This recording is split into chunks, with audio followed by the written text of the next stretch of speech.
नमस्कार, मैं हूं आशुतोष और आप देख रहे हैं सत्यहिंदी.com। सत्यहिंदी.com के खास कार्यक्रम आशुतोष की बात में आपका स्वागत है।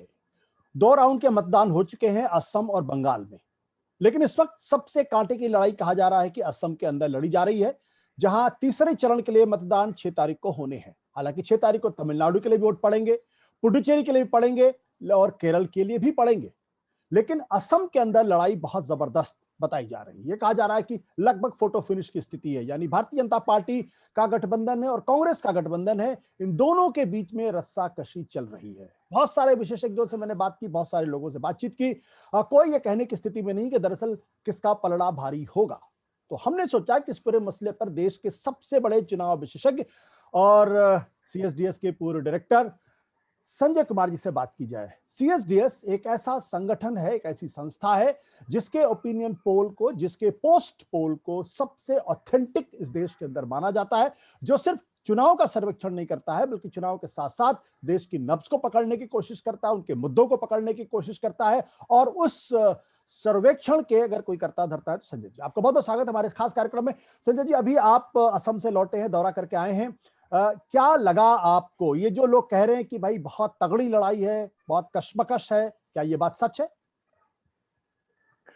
बिल्कुल लड़ाई तगड़ी है। जिन जिन लोगों से भी मैंने बात की, जहां जहां हम लोगों से बातचीत शुरू की, जैसे ही आप चुनाव के बारे में पूछे, चुनाव का माहौल पूछे, बातचीत चर्चा हमेशा कांग्रेस से शुरू हो रही थी। और ये बड़ी विचित्र बात है। बात खत्म होती थी कि नहीं, अल्टीमेटली सरकार तो बीजेपी बनाएगी, बीजेपी ही सरकार बनाने की स्थिति में है। लेकिन जिस भी व्यक्ति से आप चुनाव की चर्चा करें असम में, चर्चा हमेशा कांग्रेस से शुरू होगी और लोग कहेंगे कांग्रेस अच्छा प्रदर्शन कर रही है। मेरा जो कुछ भी हमने वहां फील्ड वर्क किया, जो कुछ भी देखा, जो कुछ भी लोगों से बात की, तो ये जो लोग कह रहे हैं कांग्रेस अच्छा प्रदर्शन करेगी, उनका अर्थ ये है जैसा वो दिसंबर जनवरी के महीने में सोचते थे जिस तरह का प्रदर्शन कांग्रेस करेगी, उससे कहीं बेहतर कर रही है। और उसकी वजह बहुत साफ है। कांग्रेस ने एक मजबूत गठबंधन बनाया है।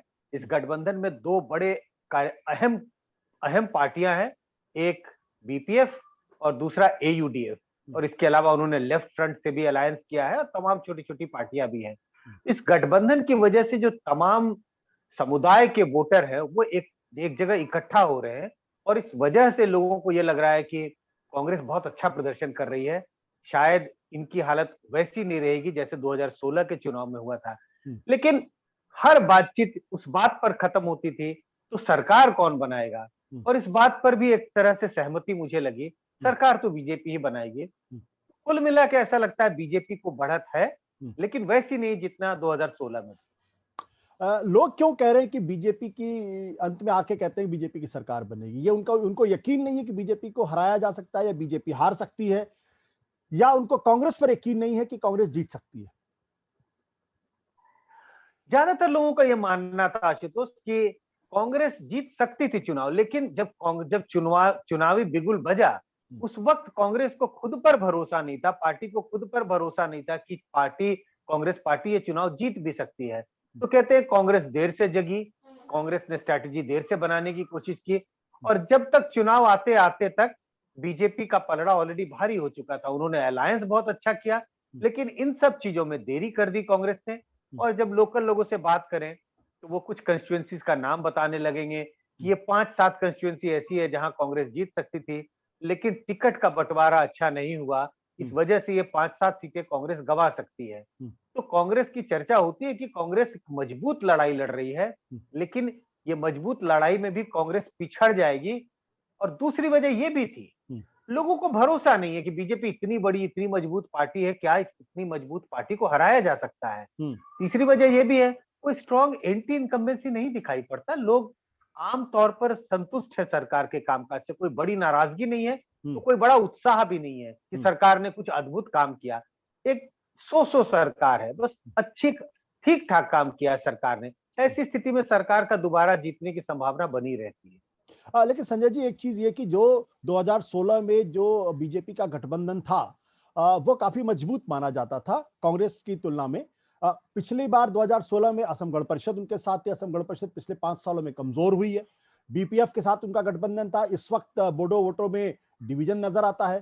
कांग्रेस पार्टी 2016 में और एआईयूडीएफ ये अकेले अकेले चुनाव लड़े थे।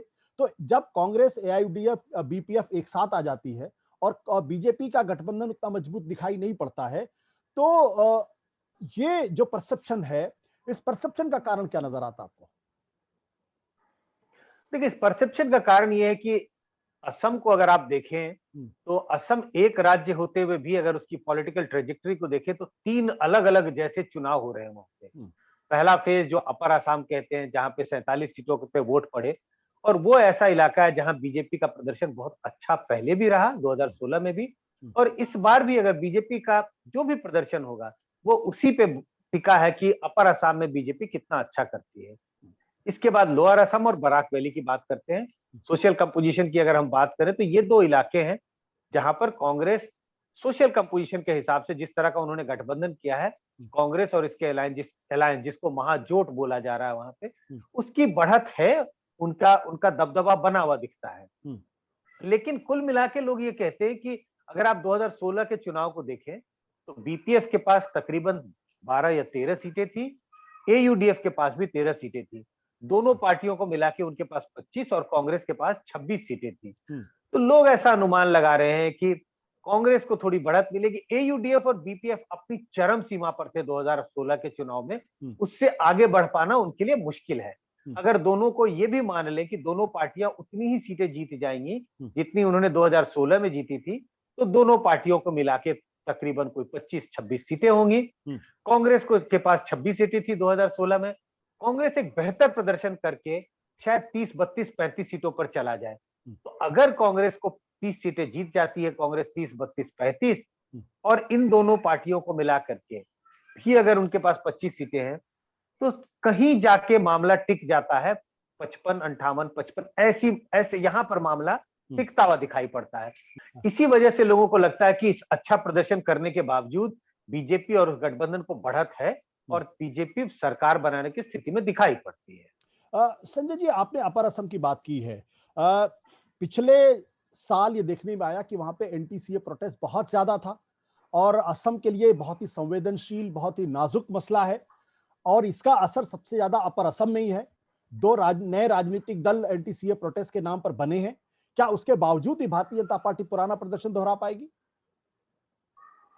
लगभग ऐसी स्थिति लगती है, क्योंकि जिन 2 नई पार्टियों का आप जिक्र कर रहे हैं, उन पार्टियों का एक तरह से शुरुआत तो पार्टियों ने की है, लेकिन कोई इतना बड़ा जनाधार दिखाई नहीं पड़ता। लोग कहते हैं कि अब इन चुनाव में पार्टियां तो नई आ गई हैं, लेकिन इतना बड़ा जनाधार नहीं है। शायद एक आध सीट अखिल गोगोई अपनी शायद सीट जीत जाए, लेकिन इसके अलावा इस पार्टियों का कोई बड़ा जनाधार दिखाई नहीं पड़ता।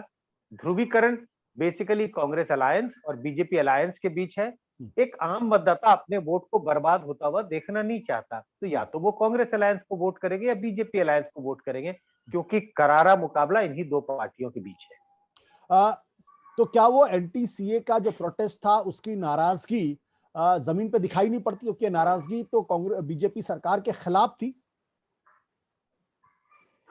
नाराजगी तो जरूर है। इसी वजह से बीजेपी ने अपनी स्ट्रैटेजी बदली है। आप पूरे चुनाव कैंपेन के दौरान देखें, सीएए का कोई जिक्र नहीं हो रहा असम में, बल्कि बगल के राज्य वेस्ट बंगाल में तो उसका उल्टा है, वहां पे पूरा जिक्र हो रहा है उसमें। वहां तो बीजेपी ये भी प्रॉमिस कर रही है, पहली अगर सरकार बनी तो पहली ही कैबिनेट में हम एनआरसी लागू करेंगे।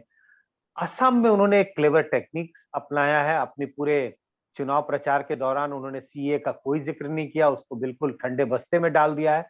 अगर सीए के मुद्दे पर प्रचार प्रसार होता तो बीजेपी को और नुकसान हो सकता था। 2016 की तुलना में बीजेपी को नुकसान जरूर होगा। 2016 में तो बीजेपी अकेले 60 सीटों पर बीजेपी ने जीत हासिल की थी। उस तरह का प्रदर्शन बीजेपी कभी नहीं कर पाएगी। तो बीजेपी को नुकसान हो रहा है, लेकिन नुकसान होने के बावजूद ऐसा लगता है कि बीजेपी को बढ़त बनी हुई है। ये बीजेपी जो हिंदुत्व के सवाल को बहुत तेजी के साथ उठा रही है, और जो बदरुद्दीन अजमल ऐसा कह रही है कि बदरुद्दीन अजमल जो है वो अगले मुख्यमंत्री होंगे, तो जो हिंदुत्व का सवाल है और जिस तरीके का कैंपेन भारतीय जनता पार्टी कर रही है, क्या ये कैंपेन असरदायक है? क्या पोलराइजेशन आपको ग्राउंड में दिखाई पड़ता, अपर असम में भी, बराक वैली में भी और लोअर असम में? बिल्कुल पोलराइजेशन है, और पोलराइजेशन की वजह से, अगर ये पोलराइजेशन होने की 2-3 वजह है। आपने बदरुद्दीन अजमल की बात की, और कांग्रेस ने एयूडीएफ के साथ गठबंधन किया। जिस समय गठबंधन की बात हो रही थी उस समय कांग्रेस के पास कैच 22 सिचुएशन था, क्या वो एयूडीएफ के साथ गठबंधन करे या ना करे। गठबंधन नहीं करते तो शायद मुस्लिम वोटरों में बंटवारा होता, बट जाते मुस्लिम वोटर, और उससे बीजेपी को शायद ज्यादा फायदा हो सकता था। लेकिन गठबंधन होने से मुस्लिम वोटर कंसोलिडेटेड है, और इस कंसोलिडेशन की वजह से आप कह सकते हैं एक तरफ मुस्लिम वोटर, आदिवासी वोटरों का कंसोलिडेशन है, तो दूसरी तरफ हिंदू मेजॉरिटी वोटरों का कंसोलिडेशन है। लेकिन कंसोलिडेशन का मतलब ये नहीं होता कि उस समुदाय के का एक एक वोट अब एक एक अलग अलग गठबंधनों के पक्ष में जाएगा। इसी कंसोलिडेशन की वजह से ही कांग्रेस का एक प्रदर्शन बेहतर होता हुआ दिखाई पड़ता है। अगर एयूडीएफ और कांग्रेस अलग अलग चुनाव लड़ रहे होते, मान लीजिए ऐसी स्थिति होती, तो शायद बीजेपी ज्यादा अच्छा प्रदर्शन करती, क्योंकि मुस्लिम वोटरों में बंटवारा होता और बराक वैली और लोअर असम में कांग्रेस एयूडीएफ को नुकसान होता। असम की जो संस्कृति है वह हिंदू और मुसलमान बहुत लंबे समय तक बहुत सौहार्दपूर्ण वातावरण में रह रहे थे। क्या कारण है कि वहां पे ये मुसलमानों के खिलाफ या मुस्लिम अजमल के खिलाफ जो कैंपेन भारतीय जनता पार्टी कर रही है, इसका कितना असर दिखता है? मैं ये खास तौर पे जानना चाहता हूँ, क्या वो जो बंधन थे पुराने वो टूट चुके हैं? क्या वो सौहार्द नहीं है? क्या वहां पे भी अब अजमल को उसी तरीके से देखा जा रहा है जैसे हिंदुस्तान के दूसरे हिस्सों में देखने में आता है कि मुसलमान का मतलब ये कि वो देशद्रोही है? देशद्रोही कहना तो थोड़ा मुश्किल होगा मेरे लिए, कि मैं कहूंगा कि लोग ऐसा सोच रहे हैं कि मुसलमान देशद्रोही हैं, ऐसा लोग नहीं सोच रहे। लेकिन ये जरूर है कि इस बात की बहुत चर्चा है कि ये ज्यादातर लोग मुसलमान जो हैं, बहुत सारे मुसलमान ये दूसरे देश से आए हुए, बांग्लादेश की चर्चा होती है, और ये कहते हैं रिसोर्सेज लिमिटेड है, चाहे वो रोजगार की बात हो, चाहे वो जमीन की बात हो, मकान बनाने की बात हो, और खासकर रोजगार के मुद्दे पर लोगों को लगता है लिमिटेड रिसोर्सेज हैं। और दूसरे देश से लोग, जिसको इलीगल माइग्रेंट्स कह रहे हैं, अगर वो भी आ जाते हैं तो उन्हीं लिमिटेड रोजगार का बंटवारा हो जाता है, और असम के लोगों को लगता है कि उनके हक पर दूसरा कोई उनके हक को दबा रहा है, काट रहा है। इस वजह से जो एक वैमनस्यता आ रही है लोगों के बीच में, और पॉलिटिकल पार्टियों ने एक तरह से इस पर अपनी खेती करने की कोशिश की है, इसका प्रचार प्रसार किया जा रहा है। लेकिन ऐसी स्थिति नहीं देखने को मिलती है कि इतनी वैमनस्यता हो गई है कि मुसलमान नाम लेते ही आप कहें कि वो देशद्रोही है, ऐसी स्थिति नहीं है। लेकिन हाँ, समाज में एक तरह से ये जो विभाजन धीरे धीरे और गहरा होता जा रहा है, सिर्फ असम की ही क्यों बात करें, वेस्ट बंगाल की भी और अलग अलग राज्यों में भी हम देखते हैं। और खासकर चुनाव के समय, आम दिनों शायद इतनी गहरी खाई नहीं भी दिखाई पड़ती, लेकिन चुनाव के समय में इसको इंजीनियर किया जाता है, इसको कोशिश की जाती है पार्टियों को द्वारा कि इस बात को उजागर किया जाए जिससे उनको वोट का फायदा हो। आपने शरणार्थियों की बात, आपने घुसपैठियों की बात की। घुसपैठियों तो बहुत बड़ी संख्या में वहाँ हिंदू भी हैं जो बांग्लादेश से आए हुए हैं, और एनआरसी की जो लिस्ट बनी थी उसमें कहते 50% से ज्यादा हिंदू हैं। तो क्या उनके प्रति असम में कोई माहौल दिखाई नहीं पड़ता? क्योंकि असम की जो लड़ाई थी वो तो ये थी कि घुसपैठिए जो आए हैं, चाहे हिंदू हो चाहे मुसलमान हो, वो हमारे लिए घुसपैठिए हैं। देखिए, जब घुसपैठियों की बात होती है तो उसमें तकरीबन हमेशा घुसपैठियों का सिनोनिम मानते हैं कि घुसपैठिए कौन है, तो ये बांग्लादेश से आए हुए मुसलमान हैं। आपने एनआरसी का जिक्र किया और कहा कि एनआरसी में तो बहुत सारे ऐसे थे जो हिंदू शरणार्थी भी बंगाल से आए थे, उनका भी एनआरसी में मतलब जब लिस्टिंग हुई तो वो उस लिस्ट से बाहर थे। लेकिन जो ऐसे हिंदू, जो जब लिस्ट तैयार की गई कि कौन लोग आसाम के रहने वाले हैं, मूल निवासी हैं, उसमें जो बहुत सारे हिंदू भी के नाम भी लिस्ट से गायब थे, लेकिन वो ऐसे हिंदू नहीं थे जो शरणार्थी थे। वो एक तरह से असम में ही रहने वाले, जो कई जनरेशन से भी रह रहे थे, तमाम कारणों से उनके नाम नहीं थे लिस्ट में। इस वजह से एनआरसी के मुद्दे को भी दबाया गया, सीए के मुद्दे को भी दबाया गया।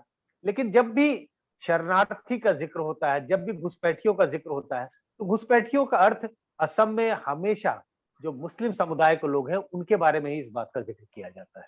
संजय जी, आपने कहा कि सरकार के काम से लोग बहुत ज्यादा नाखुश नहीं है, तो वो कौन से डिलीवरेबल्स हैं जो सरकार की तरफ से हुए जिनको लोग एक्नॉलेज करते हैं? जैसा मैंने कहा कि कोई एक ऐसा अद्भुत काम नहीं है सरकार का जिससे कहें कि सरकार ने एक बहुत ही अद्भुत काम किया। कुल मिलाकर लोग कहते हैं कि सरकार का कामकाज ठीक ही रहा, और ज्यादातर लोग, चूंकि एक ही पार्टी की सरकार है केंद्र में भी और असम में भी, तो ज्यादातर लोग जहां जहां आप लोगों से बात करें और पूछे कि भाई बीजेपी के अच्छे नेता कौन है, किस वजह से आप बीजेपी का समर्थन कर सकते हैं इन चुनाव में या करने वाले हैं, बात घूम फिर करके एक ही नाम पर आ जाता था, प्रधानमंत्री मोदी। कई इलाकों में हमने बात की और कई इलाकों में लोग किसी दूसरे बीजेपी के नेता का नाम नहीं जानते थे। तो इस बात का फायदा वहां मिल रहा है केंद्र राज्य की सरकार को कि केंद्र में मोदी की सरकार है, केंद्र के स्कीम्स बहुत सारी ऐसी सुविधाएं हैं, ऐसे बहुत सारे स्कीम्स हैं जो केंद्र में भी बीजेपी की सरकार है और राज्य में भी बीजेपी की सरकार है, जिससे राज्य की जनता को उसका फायदा हुआ है। और वो तमाम तरह के स्कीम जिनका जिक्र हम बार बार करते रहते हैं, उन स्कीम्स के बारे में वो कहते हैं कि इन सब का फायदा हमें मिल रहा है। गैस सिलेंडर की बात करते हैं, उज्ज्वला की बात करते हैं और तमाम तरह के स्कीम्स की बात करते हैं। लेकिन स्टेट गवर्नमेंट का कोई ऐसा कोई अद्भुत स्कीम नहीं है जिससे कहें कि स्टेट गवर्नमेंट ने कोई चमत्कार कर दिया है। इसी वजह से आप आशुतोष देखें कि बीजेपी 5 साल शासन में है, उनका एक मुख्यमंत्री है सर्बानंद सोनोवाल, लेकिन इन चुनाव में उन्होंने किसी को अपने मुख्यमंत्री पद के लिए का नाम घोषित नहीं किया है। इसकी वजह यही है कि बिल्कुल एक सो गवर्नमेंट है। इसको कहते हैं कि हाँ ठीक ठाक है, नाराजगी नहीं है कि बहुत नाराज हैं लोग या कोई बहुत उत्साहित नहीं दिखाई पड़ते। संजय जी बहुत बहुत शुक्रिया हमसे बातचीत करने के लिए। ये थे संजय कुमार। अभी तो फिलहाल 3 चरण के मतदान असम के अंदर होंगे, तीसरा चरण का होने वाला है, नतीजे 2 तारीख को आएंगे और उस दिन एग्जैक्टली पता चलेगा दरअसल वहां होगा क्या। थैंक यू सो मच हमसे बातचीत करने के लिए। सत्य हिंदी का ऐप डाउनलोड करें गूगल प्ले स्टोर पर।